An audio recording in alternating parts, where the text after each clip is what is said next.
స్టాకా? ఇంకెక్కడ స్టాక్ అక్క? అంతా అయిపోయింది కదా. సరే మహిత, నీకు జ్వరం వస్తుంది కదా, కూర్చొని మాట్లాడు.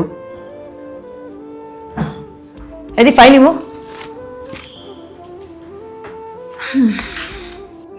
కాదు గణేష్, లక్ష్మీనారాయణ వాళ్ళకి స్టాక్ బాగోలేదు, ఇక్కడ స్టాక్ ఇచ్చినట్టు రాస్తున్నారు. వాళ్ళు నాకు ఫోన్ల మీద ఫోన్లు చేస్తున్నారు తెలుసా. మళ్ళీ ఎవరు ఇచ్చినారు వాళ్ళకి స్టాకు? అవునా? ఏమో అక్క, నాకు తెలీదు, నేనైతే ఇవ్వలేదు. అదేంది గణేష్, నువ్వే కదా అకౌంట్ డీల్ చేస్తానది, నువ్వు ఇకపోవడం ఏంది? ఇక్కడ స్టాక్ ఆల్రెడీ ఇచ్చినట్లు అమౌంట్ కూడా రిసీవ్ అయినట్టుంది. మహిత టెన్షన్ పడొద్దు, నువ్వు కూల్గా చూడు, ఉంటుందిలే, ఎక్కడ పోతుంది. మళ్ళీ ఏమండి, ఒకటే రెండా 100 బస్తాలు ఇచ్చినట్టుందండి. వాళ్ళు చూసి స్టాక్ రాలేదని ప్రతిరోజు నాకు ఫోన్ చేస్తూనే ఉన్నారు. టెన్షన్ పడికి ఏం చేయమంటారు మళ్ళీ? ఏంది గణేష్? అక్క ప్రామిస్ గా చెప్తున్నాను అక్క, ఈ డీల్ అసలు నేను చేయలేనక్క. బావ ఫ్రెండ్ను రాజా వచ్చింటే ఇద్దరు కలిసి చేసినారక్క ఈ డీల్. ఏం మాట్లాడుతున్నావు గణేష్? నువ్వు కదా అకౌంట్ మేనేజర్వి, నువ్వు ఉండాలి కదా, వాళ్ళ మీద కేస్తున్నావు ఏంది నువ్వు?